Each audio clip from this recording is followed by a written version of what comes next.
Video உங்களுக்கு பிடிச்சிருந்தா like பண்ணுங்க, ஷேர் பண்ணுங்க, கமெண்ட் பண்ணுங்க.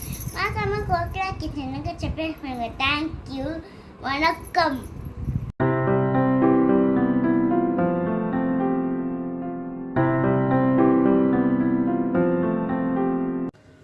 Hello hi, welcome to Kokila's kitchen. இன்றைக்கி நம்ம கிச்சனில் ஒரு சூப்பரான குழம்பு தான் பார்க்க போகிறோம். இப்போது கல்யாணம் இந்த மாதிரி விசேஷத்துலலாம் செய்யக்கூடிய குழம்பு தான். வாங்க என்ன குழம்புன்றதை பார்க்கலாம். ஃபஸ்ட்டு அதுக்கு வந்து இதை மாதிரி வெள்ளை மொச்சை இருக்குது இல்லையா, இது வந்துட்டு நான் கொஞ்சமாக எடுத்து தண்ணியில் ஊற வச்சு எடுத்துருக்கேன். ஓவர் நைட் ஊற வச்சு எடுத்துக்கோங்க. இப்போ இதை வந்து ஃபஸ்ட்டு ஒரு ப்ரெஷர் குக் பண்ணி எடுத்துக்கலாம். ஒரு 2 விசில் போதும்.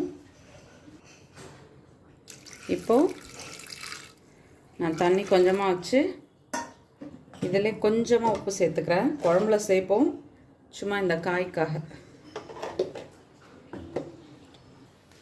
குக்கர் வந்து மூடி போட்டாச்சு. ஒரு 2 விசில் விட்டுட்டு ஆஃப் பண்ணி எடுத்துக்கலாம்.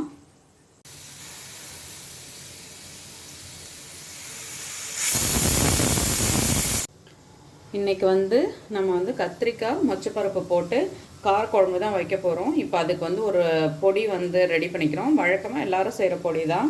தெரியாதவங்களுக்கு இருந்தால் இதை பார்த்து தெரிஞ்சுக்கோங்க. நான் இருக்கிறதுலே ரொம்ப சிம்பிளாக தான் செய்வேன். ரொம்ப ஹெவியாலாம் போட்டு எதுவும் பண்ண போகிறது கிடையாது. வாங்க ரொம்ப சீக்கிரமாக செஞ்சிடலாம். அடுப்பில் வானல் வச்சாச்சு. வானலும் நல்லா ஹீட் ஆகிடுச்சு. ஃபஸ்ட்டு கொஞ்சமாக ரைஸ் சேர்த்து ரைஸை வந்து வறுத்துக்கலாம்.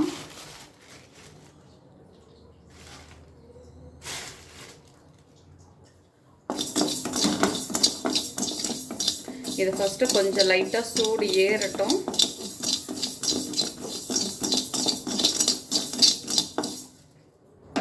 அடுத்து இதில் வந்துட்டு மல்லி,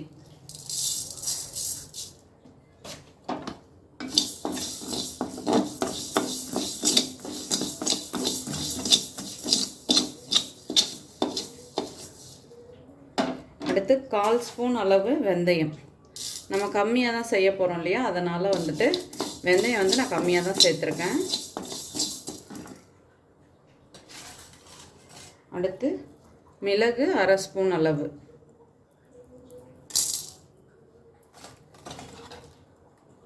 கால் ஸ்பூன் அளவு சீரகம்,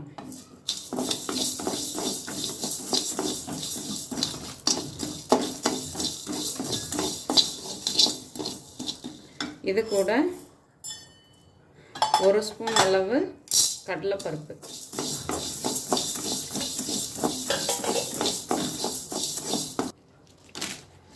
சில இதில் தேங்காய் அரைச்சும் செய்யலாம், தேங்காய் சேர்க்காமலும் செய்யலாம். இன்றைக்கி நான் வந்து தேங்காய் சேர்க்காமல் செய்ய போகிறேன். அதனால தான் அரிசி ஆட் பண்ணியிருக்கேன். இது கூட ஒரு 4 காஞ்ச மிளகாய் சேர்த்துக்கலாம். சிம்மில் வச்சு வறுத்துக்கணும். கருகாமல் இதை வறுத்து எடுத்துக்கோங்க.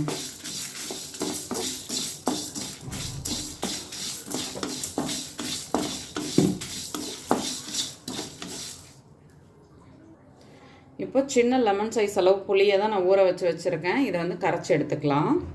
இது இப்போ நல்லா வறுத்தாச்சு. ஃபேனில் ஆற வச்சு எடுத்துகிட்டு வரேன்.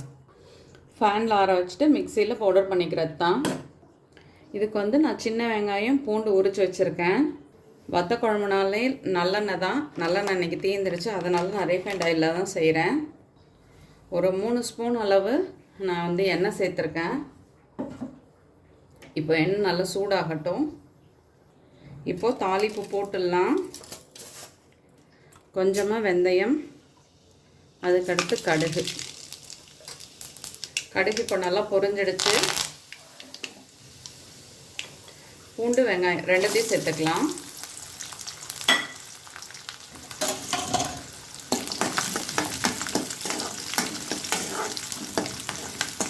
இதை வந்து இப்போ நல்லா வதங்கட்டும். இன்றைக்கி வந்து நான் இந்த மாதிரி வயலட் கலர் கத்திரிக்காய் தான் எடுத்திருக்கேன். நல்லா எலசாக உள்ளதாக பார்த்து வாங்கிக்கணும். இதை வந்துட்டு இந்த மாதிரி வாஷ் பண்ணிவிட்டு காம்பை கட் பண்ணிவிட்டு 4 இதை மாதிரி கட் பண்ணியிருக்கேன். உள்ளே பூச்சி இருக்கான்றதை செக் பண்ணிக்கோங்க.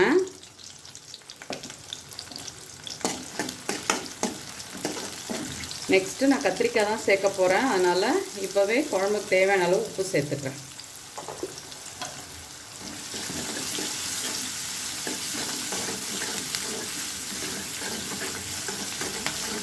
இப்போது ஓரளவுக்கு இந்த பூண்டு வெங்காயம் எல்லாம் வதங்கிடுச்சு. நம்ம கட் பண்ணி வச்சுருக்க கத்திரிக்காய் இதில் சேர்த்துக்குவோம்.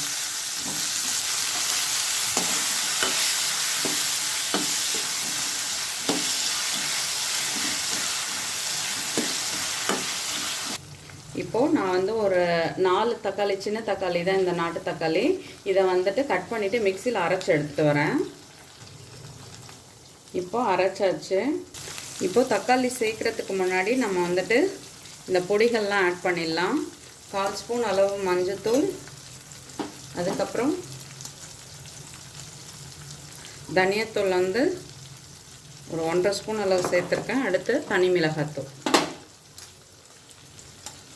நம்ம பவுடர்லேயும் காரம் சேர்த்துருக்கோம், ஸோ பார்த்து சேர்த்துக்கோங்க.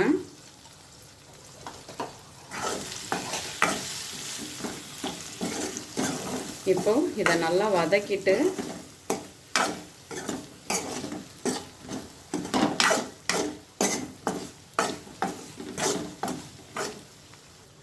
நம்ம வீட்டுத்தூளில் ஒரு 1/4 ஸ்பூன் அளவு எனக்கு என்னவோ அதை போட்டால் தான் கொஞ்சம் அப்படி சாட்டிஸ்ஃபைடாக இருக்கிற மாதிரியே இருக்கும். அதனால் நான் கொஞ்சமாக சேர்த்துக்கிறேன். வேண்டாம்னு நினச்சிங்கன்னா நீங்கள் சேர்க்க தேவையில்ல. இப்போ இதுவும் இதோடய சேர்த்து நல்லா மிக்ஸ் பண்ணிவிட்டு அரைச்சி வச்சுருக்க தக்காளியை சேர்த்துக்கலாம்.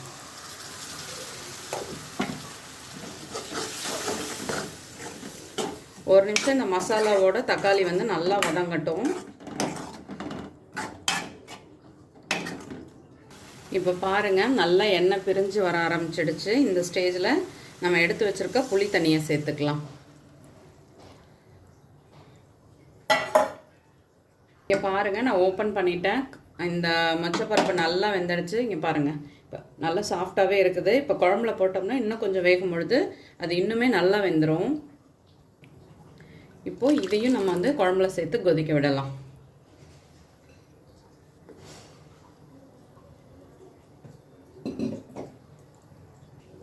குழம்பு இப்போது நல்லா கொதிக்க ஆரம்பிச்சிடுச்சு.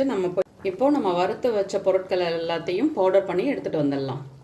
இப்போ பவுடர் பண்ணியாச்சு. குழம்பு நல்லா வற்றி கொஞ்சம் ஓரளவுக்கு அந்த பச்சை வாசனைலாம் போய் கொஞ்சம் குழம்பு வற்றினதுக்கப்புறம் நம்ம இந்த பவுடர் ஆட் பண்ணிக்கலாம்.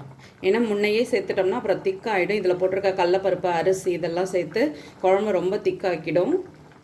குழம்பு இப்போது நல்லா வற்றி வந்துடுச்சு. இங்கே பாருங்கள், நம்ம இந்த அளவு ஊற்றணும், இந்த அளவுக்கு வற்றிடுச்சு. பச்சை வாசனை எல்லாமே போயிடுச்சு. இப்போ நம்ம அரைச்சி வச்சுருக்க பொடியிலேருந்து கொஞ்சமாக சேர்த்துக்கலாம். நிறைய சேர்த்தோம்னா ரொம்ப திக்காகிடும்.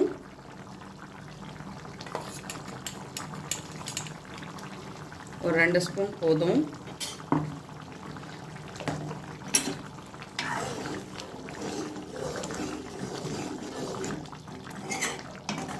இப்போ அப்படியே சிம்மில் வச்சிடலாம். அது எண்ணெய் பிரிஞ்சு அழகாக வந்துடும்.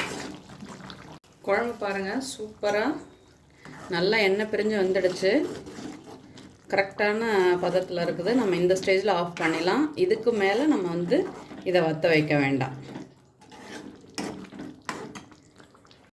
சுட சுட சூப்பராக கத்திரிக்காய் மொச்சப்பருப்பு போட்டு வச்ச காரக்குழம்பு ரெடி ஆகிடுச்சு. நீங்களும் வீட்டில் ட்ரை பண்ணி பாருங்கள். பிடிச்சிருந்துச்சுன்னா மறக்காமல் ஃப்ரெண்ட்ஸ் அண்ட் ஃபேமிலிக்கு ஷேர் பண்ணுங்கள். ஷேர் பண்ணுறதோடு மட்டும் இல்லாமல் வீடியோ பிடிச்சா லைக் பண்ண மறந்துடாதீங்க. தேங்க்யூ.